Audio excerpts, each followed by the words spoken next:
თქვენ უყურებთ ანალიტიკას, მე ამ გადაცემის ავტორი ელენე კვანჭილაშვილი ვარ, გვისმენთ ჩვენი პარტნიორი რადიოების თბილისისა და ჰერეთის პირდაპირ ეთერშიც. ექსკლუზივი გვაქვს თქვენთვის ქონების სააგენტოდან გამოვითხოვეთ ის დოკუმენტაცია, რომელიც სააგენტოსა და APM ტერმინალს შორის შედგა ღრმაწყლოვანი სტატუსით ფოთისპორტის გაფართოების თემასთან დაკავშირებით, როგორც ირკვევა APM ტერმინალსმა სახელმწიფო ქონების ეროვნულ სააგენტოს პირველად ამ თემაზე შარშან 24 ოქტომბერს მიმართა და ამ მიმართვაში უკვე ფიგურირებდა ახალი ღრმაწყლოვანი მრავალფუნქციური თანამედროვე ნავსადგურის მშენებლობის თემა. შეგახსენებთ, რომ მანამდე 2017 წლის 1 დეკემბერს კლაუს ლოურსენმა ანალიტიკასთან ექსკლუზიური ინტერვიუში განაცხადა, რომ საქართველოში ღრმაწყლოვანი პორტის საჭიროება საერთოდ არ იდგა და ამ აზრს მთლიანად ინდუსტრია იზიარებდა. მის ამ პასუხს მამუკა ხაზარაძის საკმაოდ მწვავე გამოხმაურება მოჰყვა ისევ ანალიტიკის ეთერში. ამის შემდეგ კი ფოთის პორტმა განაცხადა, რომ თავად აპირებდა ღრმაწყლოვანი პორტის მშენებლობას. ამ პერიოდის განმავლობაში ფოთის პორტი ცალკე, ანაკლიის პორტი ცალკე და ერთად წავავე განხილვების საგანი იყო. თელარას ვკითხავ, რა ირკვევა ამ წერილებიდან, რაში შეიძლება დაგვეხმაროს ის ინფორმაცია, რომელიც ჩვენ მოვიპოვეთ. თელარა, გამარჯობა და გისმენთ. ელენე, საქართველოს მთავრობამ ირკვევა, რომ უკვე იმ პერიოდიდან იცოდა, ანუ გასული წლის ოქტომბრიდან, რომ ფოთი იყო დაინტერესებული ოფიციალურად უკვე ღრმაწყლოვანი პორტის აშენებით ფოთის პორტში. პირველი წერილით ირკვევა, რომ APM ტერმინალსი ქონების სააგენტოს თხოვს სახელმწიფო საკუთრებაში არსებული მიწის ნაკვეთების გადაცემას კორპორაცია ფოთის საზღვაო ნავსადგურისთვის. წერილს ხელს ნავსადგურის ხელმძღვანელი კლაუს ლოურსენი აწერს და დიახ, როდის პასუხობს ქონების სააგენტო? სააგენტომ ფოთის ნავსადგურს უპასუხა 4 დეკემბერს ოფიციალური წერილის მიხედვით, თუმცა მანამდე იყო APM ტერმინალსის კიდევ ერთი წერილი შუაში, ისევ ქონების სააგენტოს თავმჯდომარის, უკვე ყოფილი თავმჯდომარის ეკატერინე სისაურის სახელზე. APM ტერმინალსი სააგენტოს მოთხოვნილი ნაკვეთების აზომვით ნახაზებს აწვდიდა ამ წერილის მიხედვით. ანუ თელარა, რა გამოდის? პირველი წერილი გამოდის, რომ რეაგირების გარეშე დარჩა? გამომდინარე იქიდან, რომ ჩვენ ქონების სააგენტოდან გამოვითხოვეთ ყველა ოფიციალური მიმოწერა სააგენტოსა და APM-ს შორის ამ თემასთან დაკავშირებით, რომელიც ეხებოდა იმ მიწის ნაკვეთებს, რაზეც ცოტა ხნის წინ მიწათსარგებლობის პირობებზე ნებართვა მიიღო ფოთის პორტმა და ამას მისი გამცემის სააგენტოს ხელმძღვანელის გათავისუფლება მოჰყვა. შეგვიძლია ვივარაუდოთ, რომ ინვესტორის პირველი წერილი ქონების სააგენტომ უპასუხოდ დატოვა. კარგი, რა ხდება 4 დეკემბერს? რა წერია მორიგ წერილში უკვე ქონების სააგენტოს მხრიდან? დიახ, ეს არის უკვე ბოლო წერილი. გასული წლის 4 დეკემბერს ქონების სააგენტოს უკვე ჰყავს მაშინ ახალი ხელმძღვანელი გიორგი დუგლაძე, რომელიც APM ტერმინალსისგან წერილობით ითხოვს დაზუსტებული წინადადებების წარმოდგენას მათ მიერ მოთხოვნილ სახელმწიფო საკუთრებაში არსებულ 4 მიწის ნაკვეთზე. დაზუსტება გულისხმობს, როგორც წერილში წერია, ინფორმაციას უძრავი ქონების გადაცემის, ფორმის, ვადის, საფასურის და სხვა პირობების შესახებ. ამის შემდეგ წყდება კონტაქტი APM-სა და ქონების სააგენტოს შორის. ეს არის ბოლო წერილი. კი ბატონო, და ჩნდება უკვე მიწათსარგებლობის პირობების ნებართვა, რომელსაც ხელს აწერს ტექნიკური და სამშენებლო ზედამხედველობის სააგენტოს უკვე ყოფილი უფროსი გრიგოლ კაკაურიძე. დიახ, აღნიშნული სააგენტო ფიგურირებს APM ტერმინალსის მიერ გაგზავნილ პირველ წერილშიც, რომელიც გასული წლის 24 ოქტომბრით თარიღდება, სადაც ვკითხულობთ, რომ APM ტერმინალს ახალი ღრმაწყლოვანი ნავსადგურის მშენებლობის ნებართვისთვის საჭირო პირველი ეტაპის დოკუმენტაცია უკვე წარდგენილი აქვს ამ სააგენტოში. შევაჯამოთ, რა სურათი მივიღეთ ამ დოკუმენტაციის გაცნობის საფუძველზე. ელენე, წერილები რამდენიმე წუთის წინ მივიღეთ, რაც დავასკვენით. ყოველ შემთხვევაში სურათი ასეთია. სააგენტომ გრიგოლ კაკაურიძის გადაწყვეტილებით სახელმწიფო საკუთრებაში არსებულ 4 მიწის ნაკვეთზე მიწის ნაკვეთის სამშენებლოდ გამოყენების პირობებთან დაკავშირებით ბრძანება გამოსცა და ეს მიაწოდა APM ტერმინალს, მიუხედავად იმისა, რომ APM ტერმინალს არაფერი დაუზუსტებია, როგორც ამას ქონების სააგენტო ითხოვდა წინა წლის ბოლოს 4 დეკემბრით დათარიღებულ წერილში. თელარა, მეც გეტყვი, მე რა შთაბეჭდილება დამრჩა, ჯამში ორი რამ არის ჩემთვის, ახლა უფრო მეტად გასაგები ამ მიმოწერის საფუძველზე. ანუ პირველი, რომ გიორგი ქობულიას ფოთის პორტის დაღრმავების სტატუსთან, კერძოდ იქ ახალი ღრმაწყლოვანი თანამედროვე ნავსადგურის მშენებლობასთან დაკავშირებით პრობლემა არ ქონია, მისთვის ღრმაწყლოვანი პრობლემას არ წარმოადგენდა ეს სტატუსი, რაც პრინციპში არ არის გასაკვირი ალბათ მისგან, იმიტომ რომ ის ამბობს, რომ ეკონომიკური დასაბუთება ვერ იპოვა ანაკლიის პორტის, რაზეც მოქმედმა ეკონომიკის მინისტრმა უპასუხა უკვე, რომ ის არსებობს და თან სოლიდურია. და მეორე, რაც გავიგე, უბრალოდ რაც ვერ გავიგე, რადგან გაუგებარი რჩება ამ მომენტისთვისაც განსაკუთრებით იმ ფონზე, როცა გრიგოლ კაკაურიძე ხმას არიღებს, ანუ რატომ გასცა სახელმწიფო საკუთრებაში არსებულ მიწის ნაკვეთებზე მათი სამშენებლოდ გამოყენების პირობები. გეთანხმები ელენე ორივე ნაწილში პრაქტიკულად და ბოლოს ისიც თქვათ, რომ მიუხედავად იმისა, რომ გრიგოლ კაკაურიძე არ იყო ვალდებული 2 მაისის ბრძანების გამოცემა ნათია თურნავასთვის შეეთანხმებინა მინისტრმა ის, როგორც გვახსოვს, 28 მაისს ჯერ მისი ბრძანება გააუქმა და შემდეგ ისიც მიაყოლა, ასე თქვა, თანამდებობიდან გაათავისუფლა. თუმცა, რამდენად იყო ამის მიზეზი ფოთის შესაძლო, ფოთში შესაძლო ღრმაწკლოვანი პორტის აშენების სტატუსი, ეს თანამდებობით არ ვიცით. გეთანხმები, ნამდვილად ნებართვის ხარვეზი იყო მაშინ მთავარი აქცენტი. მადლობა თელარა ექსკლუზივის წარმოდგენისთვის, მაყურებლამდე მიტანაში პარტნიორობისთვის, როგორც ყოველთვის. საფინანსო, სამშენებლო, უძრავი ქონების, ტურიზმის, სამთო-მომპოვებელი მრეწველობის, დამამუშავებელი მრეწველობისა და ჯანდაცვის სექტორში ინვესტიციების კლება, ხოლო ენერგეტიკისა და უძრავი ქონების სექტორებში შემომავალ ნაკადებზე მეტი გამავალი ნაკადები და შედეგად ინვესტიციების ნეგატიური მაჩვენებელი. ეს არის სურათი, რომელიც 2019 წლის პირველ კვარტალში პირდაპირ უცხოური ინვესტიციების თვალსაზრისით მივიღეთ. ოფიციალური სტატისტიკის მიხედვით უმსხვილესი ინვესტორი ქვეყნების სიაში პირველ ადგილზე აზერბაიჯანი, ირლანდიამ ჩაანაცვლა, საიდანაც 2019 წლის პირველ კვარტალში 133 მილიონი დოლარი შემოვიდა. ეს თანხა ზუსტად დაემთხვა საქსტატის სიაში უმსხვილესი ინვესტორი კომპანიის გარიგების საფასურს, კომპანია City-Lopti, რომელიც აჭარაბეთის ერთ-ერთ მესაკუთრეს წარმოადგენდა. კომპანიის 51%-იანი წილი 2019 წლის დასაწყისში ირლანდიურმა კომპანია Flutter-მა, წარსულში Paddy Power-მა 115 მილიონ ევროდ, ანუ ზუსტად 133 მილიონ დოლარად შეიძინა. შესაბამისად, რომ არა აჭარაბეთის გაკიდვა 2019 წლის პირველ კვარტალში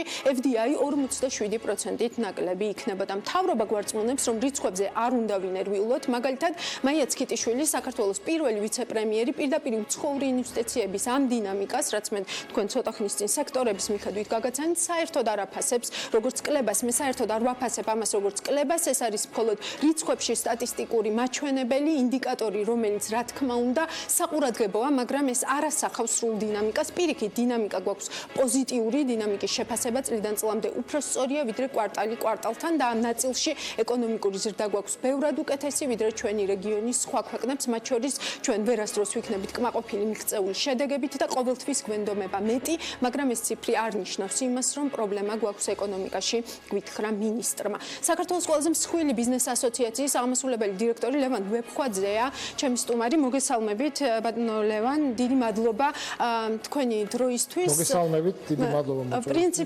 პრინციპში ნახევრად რიტორიკული კითხვით დავიწყებ. დიდი მადლობა, მივესალმებით თქვენს ტელემაყურებელს. მადლობ.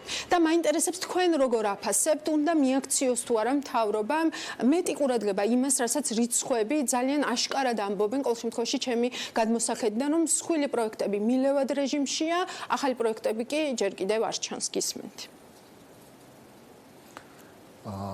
მე ვფიქრობ, რომ რიცხვები არის ინდიკატორი კონკრეტული გადაწყვეტილებების, რომელსაც შეიძლება ქონდეს როგორც დადებითი, ასევე უარყოფითი მხარე და ბუნებრივია მე მივდივარ იქით, რომ კონკრეტული რეგულაციები, რომელიც ბოლო პერიოდში განსაკუთრებულად მოდური გახდა, უბრალოდ მოდი პირდაპირ თქვათ, ეს მოდური კი არ არის, ეს არის გარკვეული ვალდებულებები, რომელიც ჩვენ ევროკავშირთან ჰარმონიზაციის შემდეგ დაგვიდგა, აი ამ რეგულაციებთან დაკავშირებით უკვე შედეგი აისახება ხოლმე ამ რიცხვებში. მე ბუნებრივია ქალბატონ მაიას ვეთანხმები ნამდვილად იმაში, რომ კვარტალი კვარტალთან შედარება შეიძლება არ იყოს კორექტული და ალბათ წლის ჭრილში უნდა ვნახოთ, იმიტომ რომ შეიძლება რომელიმე სტატისტიკურად ერთი კონკრეტული რაღაცა ტრანზაქციამ შეიძლება იმდენად მნიშვნელოვანი გავლენა მოახდინოს, რომ კვარტლის მონაცემებზე, რომ შესაბამისად მე რაღაცა გამრუდებული სურათი შეიძლება მივიღოთ, მაგრამ ბატონო ლევან, უბრალოდ 2018 წლის მონაცემსაც რომ შევხედოთ, იქ 35%-იანი კლება გქონდა.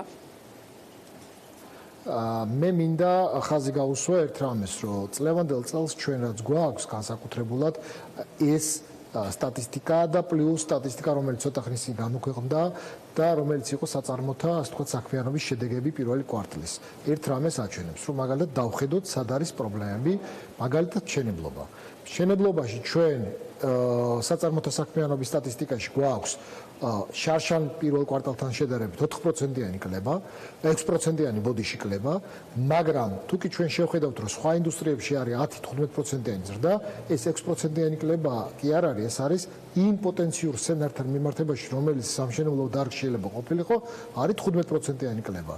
საფინანსო სექტორში ჩვენ გვაქვს აი რო ნახეთ ახლა პირდაპირ უცხოური ინვესტიციები არის მნიშვნელოვანი კლება. ანუ ესეც გარკვეულწილად დაკავშირებულია რეგულაციებთან და ამ შემთხვევაში მთავრობას აქვს ბუნებრივია, დიახ, მთავრობას აქვს ბუნებრივია საკუთარი პასუხისმგებლობა იმ მოწყვლადი, ასე ვთქვათ, მოხმარებლების თუ ჩვენი თანამოქალაქეების მიმართ, რომლებსაც არ აქვს შესაძლებლობა თავის ვალდებულებები შეასრულონ იმ მასშტაბებით, რა მასშტაბებითაც ისინი საკუთარ თავს ითვირთავენ ფინანსური ინსტიტუტების წინაშე, მაგრამ მეორეს მხრივ ჩვენ ვიღებთ ამ კეთილშობილური იდეიდან გამომდინარე, მივიღეთ მეორე, ასე ვთქვათ, ნეგატიური ეფექტი, უკო ეფექტი, იმიტომ რომ ნებისმიერ გადაწყვეტილებას აქვს როგორც დადებითი, ასევე უკო ეფექტი, ჩვენ ამ რეგულაციებში უბრალოდ ბატონოლევანი ვხედავთ. კი, აბსოლუტურად ვეთანხმებ თქვენს ანალიზს, უბრალოდ ევროკავშირთან ჰარმონიზება შეიძლება იყოს გარკვეული, არ ვიცი, roadmap-ებით, guideline-ებით, ანუ დროში გაწერილი, იმიტომ რომ ბიზნესთან ჩემი საუბრების კვალდაკვალ იქნება ეს BMG-ის ფორმატში, იქნება ეს Forbes-ის ფორმატში, ბიზნესი პირდაპირ ამბობს, რომ განჭვრეტადობა ჩვენთვის დღეს პრობლემა ხდება სწორედ ამ რეგულაციების თვალსაზრისით. ანუ არ ვიცით, როდის რა გაიზრდება და როგორ გაიზრდება. მე პირველჯერ არა ვარ აი ჩართვაზე თქვენთან. მე არა ვარ პირველად ჩართვაზე თქვენთან, როცა ვსაუბრობ ამ თემაზე, აბსოლუტურად გეთანხმები. ენერგეტიკა ეხლა ამ FDI-ის შემთხვევაში ცალკე მე ენერგეტიკის მაჩვენებლები ვერ ვნახე, თუმცა ფაქტია, რომ ჩვენ ყველანი ვხედავთ, რომ არის გარკვეული შეფერხებები ენერგეტიკაში და ამის ძირითადი მიზეზი არის სწორედ ის, რომ ინვესტორმა არ იცის გრძელვადიან პერსპექტივაში სად, რატო და როგორ უნდა განახორციელოს ინვესტიცია, იმიტომ რომ ერთი არის რომ კონკრეტული ელექტროსადგური მაგალითისთვის ამოააშენოს, მაგრამ ეს ელექტროსადგური სად იქნება ხვალდაზეგ, სად მეგულისხმობ ბაზრის რომელ მხარეს, რა მოდელში იქნება ეს ყველაფერი მოქცეული, ამის შესახებ ინფორმაცია არ აქვს და აი თქვენ რო თქვით ეს განჭვრეტადობა არის ძალიან მნიშვნელოვანი გრძელვადიანი ინვესტიციებისთვის, იმიტომ რომ როდესაც კონკრეტული პროექტების ფინანსური ანალიზი და მოდელები კეთდება, იქ გარკვეულწილად არის დაშვება, რომ ეს რიცხვები არის დეტერმინისტული, ანუ რაღაცა სტატიკური რიცხვები, მაგრამ თუ კი როგორც კი გაჩნდება რაღაცა ცვლილება, როგორც კი არ აქვს საკმარისი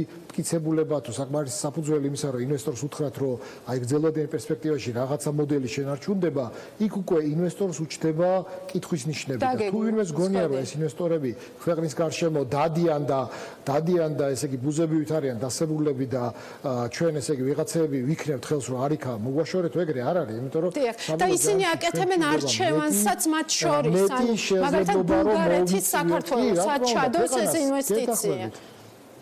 და მათ აქვთ ეს არჩევანი, ხო ისე არ არის, რომ მხოლოდ საქართველოა. რამოდენიმე დღის წინ, მაგალითად, რამოდენიმე დღის წინ ფინანსთა სამინისტრომ ბიზნესთან კომუნიკაციის გარეშე წინასწარი გასაუბრების წინასწარ შეთანხმების გარეშე გარკვეული රეგულაცია შეცვალა ის თემა, რომელიც თქვენ ძალიან კარგად იცით, ოქროსია, ხო?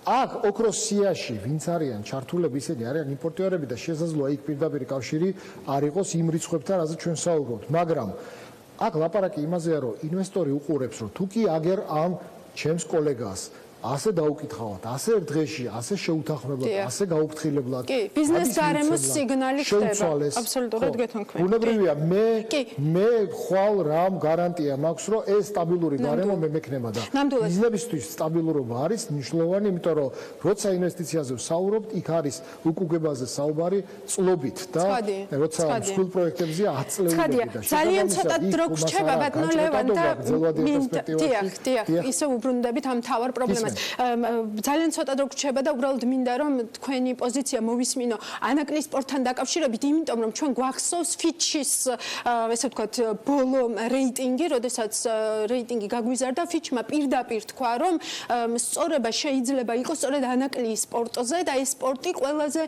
მეტად მოიზიდავს საქართველოში მომდევნო რამდენიმე წლის განმავლობაში, ყოველ შემთხვევაში მას აქვს პოტენციალი, რომ მოიზიდოს საქართველოში პირდაპირ უცხოური ინვესტიციები. აი იმ ფონზე, რაც დღეს ხდება ანაკლიის სპორტთან დაკავშირებით პომპეოს განცხადება, კარასინის განცხადება და ასე შემდეგ ბევრი განცხადება მოვისმინეთ ამ პერიოდში თქვენი პოზიცია მინდა ანაკლიის სპორტთან დაკავშირებით მოვისმინოთ და ამით დაგემშვიდობებით.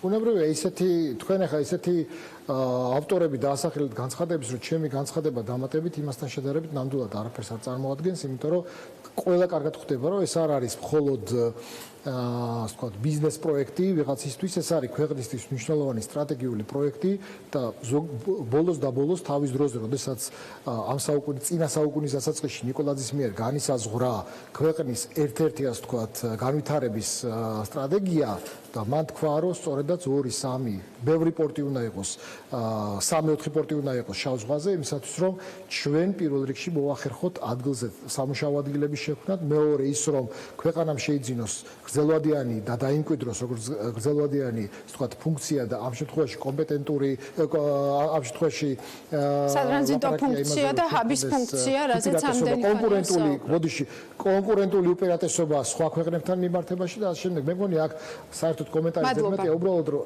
იმის თქმა მინდა რომ ის გაუგებრობა რაც ანაკლიის გარშემოა, ესეც ხო დამატებით პრობლემებს ქმნის სხვა ინდუსტრიებთან მიმართებაში, იმიტომ რომ აქაც თუკი ჩვენ ვხედავთ რომ ამხელა პროექტს აქვს კითხვის ნიშნები, ამხელა პროექტს არ არის შესაბამისი მხარდაჭერა თუ არის ეს მხარდაჭერა და ვერ ვხედავთ ამას კარგად, ამის შედეგი შეიძლება იყოს სხვა ინდუსტრიებში ინვესტიციების დაკარგვა. ეს იყო ლევან ვეფხვაძე, საქართველოს ბიზნეს ასოციაციის აღმასრულებელი დირექტორი, ის ნამდვილად ბევრჯერ ყოფილა ჩემი სტუმარი, მაგრამ ეს დებიუტია მისი ამ რანგში ანალიტიკაში, წარმატებებს უსურვებ მას და ბევრ ინვესტიციას საქართველოს ერთმანეთს უკვე გვიან საღამოს შევხვდებით, იქაც საინტერესო თემებს გიმზადებთ დროებით.